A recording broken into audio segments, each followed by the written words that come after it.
Yo! So today I wanted to talk about do antidepressants work for PTSD?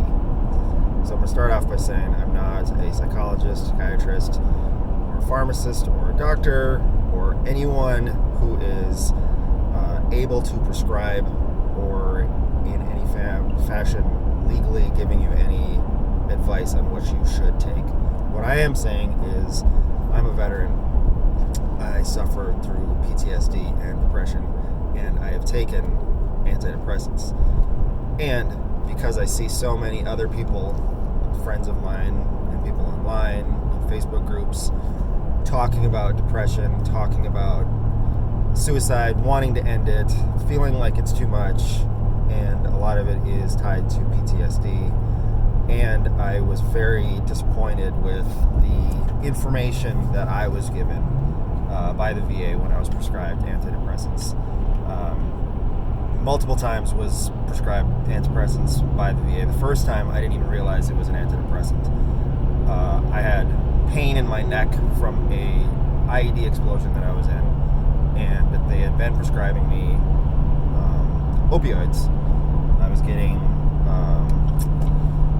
Percocet and Vicodin, and lucky for me, I knew better because my dad had taken the time to explain how addictive those drugs were. I was rationing them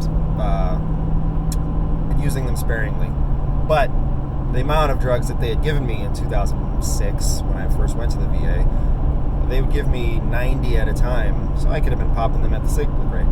And it was just, there was no accountability. It was kind of on my own to figure it out, which in reality, I'm for. I believe that it is my responsibility to understand my body and understand what I put in it. And so I decided to ration myself on those.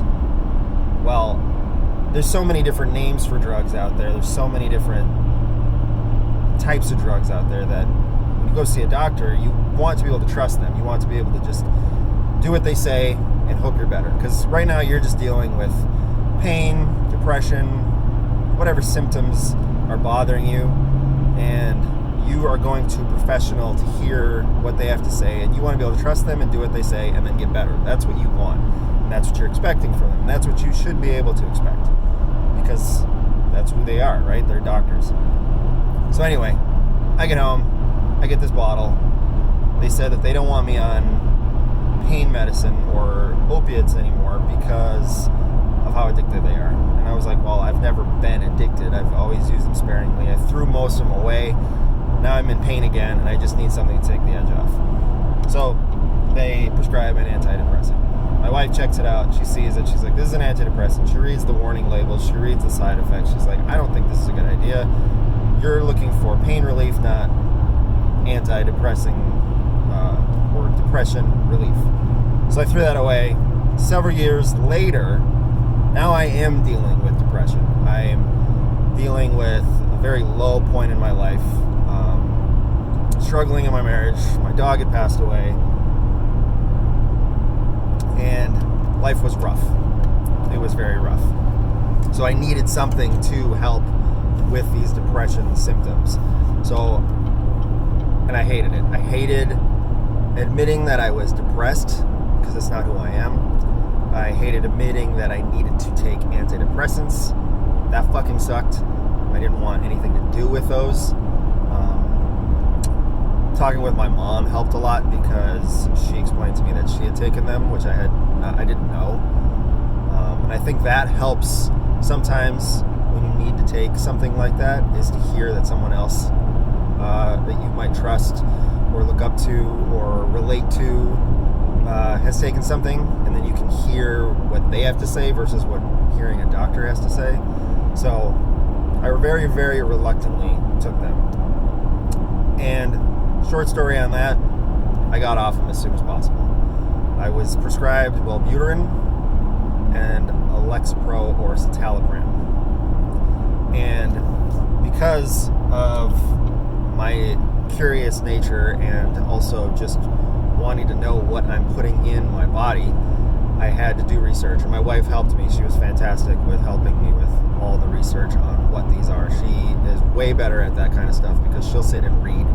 She will dive in and get into details and figure out what something is, and I hate doing that. She loves it, so I'm thankful to have her on my team helping with that stuff, and I hope that if you are taking antidepressants, you have someone on your team as well. Anyways, so what depression is, and here's another thing too. When you're dealing with PTSD and depression, there are so many millions of forms of depression and PTSD that you really need to figure out what your root cause is. I believe that's the most important thing, because PTSD can be caused by many things. It doesn't have to be combat related. It can be from just anything traumatic that happens in your life, and it can sear itself in your brain, and then those unwanted thoughts and images will pop up and kind of rechange your habits in life. That's in a simple definition, my definition of what PTSD is. It's unwanted thoughts that cause you to act differently. Depression comes from, and again, my definition is a chemical imbalance in your brain that makes you feel unhappy, sad, depressed, and overwhelmed. And because of your unhappiness, sadness, depression, it makes it very hard to have any motivation to do anything positive in your life. So you get stuck in this cycle loop or positive feedback loop. Positive feedback loop is basically like if you picture putting a microphone up to a speaker and it keeps feeding back to itself until it amplifies, and then you get that high-pitched noise. It's a positive feedback loop that just keeps getting bigger and bigger and bigger until it's too much. That's what depression can become, and that's when people become suicidal. And you need to break that positive feedback loop. In the case of a microphone with a speaker or amplifier, you need to unplug the microphone, or you need to move it away from the speaker. You need to break that feedback loop. And that's what an antidepressant is supposed to be doing for you, is to break that cycle of a chemical imbalance in your brain. What a antidepressant does, what a citalopram or a Lexapro does is it's an SSRI, or a selective serotonin reuptake inhibitor. Your body only produces so many chemicals, and it uses those chemicals to then change or alter your mood. So if you feel happy, if you're doing something positive, your body is producing serotonin or dopamine, and you feel good. You get that from exercise, laughing, sex, doing something that you're proud of. Those are all positive, and drugs. If you smoke weed, if you do heroin, these are all also creating dopamine releases in your brain. That's why they're so addictive, because it makes you feel good and your body wants more. And the overdose from these drugs is your body's actual respiratory and circulatory system shuts down because it's so relaxed from too much dopamine. And Narcan is an uptake blocker, so it blocks your body from receiving that dopamine, and then it allows your nervous system, your respiratory system, circulatory system to reactivate. That's what Narcan does for you. So a selective serotonin reuptake inhibitor tells your brain to stop sucking all this serotonin out of your body, which then allows those levels to kind of balance back out. Well, the problem is if you're not taking those serotonin out, then things like libido, sex drive, feeling happy tend to be thrown off as well. So for me, when I was taking citalopram, I wasn't feeling depressed anymore. I wasn't feeling that low slump, that sadness, but I also wasn't feeling happy. I was feeling like I didn't really care. I was just this kind of like zombie, and I didn't like it. I could tell that I was a zombie, and I just had no positive either. And so then they prescribed, in addition to that, Wellbutrin, which is a dopamine reuptake inhibitor. Works the same way in a different chemical, and it's supposed to, they all have different reactions in your body, and everyone has different body chemistry, so that's why doctors will kind of test out what works for you, and they'll try different things to see if it works for you. And that's another thing that I didn't like. I didn't want to be this guinea pig. I wanted to say, like, yo, just tell me what to take and I'll take it. If it works, great. But this whole, we'll try this for a little while and see if it works. Oh, that didn't work. We'll try that for a little while. We'll see if that works. And I'm like, I'm not feeling good and you're just trying shit out on me. Fuck that. Again, it was just too much. I didn't like it. And so what I ended up doing is asking my mom, who had been taking these different antidepressants, how she got off. And she said, I just stopped. Not recommended on the warning label of antidepressants.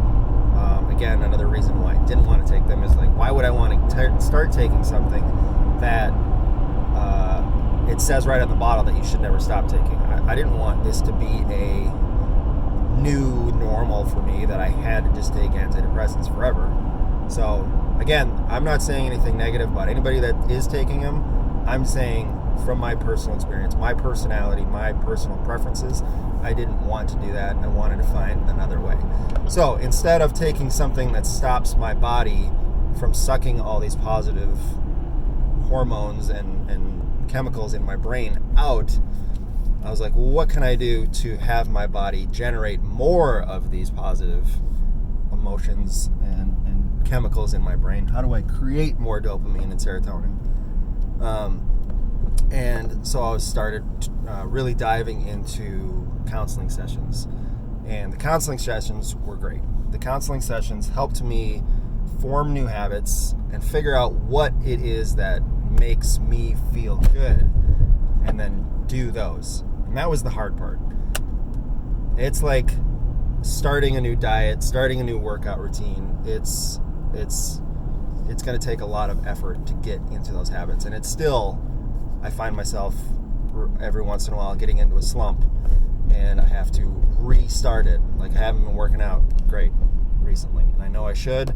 And when I think about it, it kind of makes me upset. And so I totally get all that stuff. One of the things that my therapist or counselor told me was to schedule appointments for myself to do things that I know that I love, even if I don't feel like doing them. So I love dirt biking, and I have this dirt bike, and it's been sitting in my garage collecting dust, and my counselor said, you need to schedule an appointment with your dirt bike. And it sounded stupid and it sounded silly, and I'm like, what are you talking about, doc? That sounds retarded. And he's like, no, I'm telling you, you schedule appointments for your dentist, you schedule appointments to go to work, all these things in your calendar that you are doing, that you need to be doing. Same thing with positive things in your life. And so I was like, you know what? I'm going to see you. I should be listening to you. I should be doing what you say. Otherwise, what's the point of me going to see you? So I started scheduling appointments to ride my motorcycle. And son of a bitch, it worked. The first time I was riding it, like putting it in my trailer, driving it out to where I ride it, all this stuff felt like such a chore. And I'm like, the whole time I'm thinking, like, screw this. Why am I doing this? I don't want to do this. And then I get out there and I start riding. 10 minutes in, big smile on my face. I remembered how much I loved it. I'm out there enjoying the fresh air, doing what I love, feeling great. By the time I put the motorcycle back in my garage, I'm like, wow, this makes sense. And part of this is, I think once you understand how the chemicals in your brain work and you're intentional about things, you are paying attention to what causes the depression and what kind of removes the depression. Once you understand how that stuff works, it's a lot easier to have control in your brain or in your body and have control of what you feel.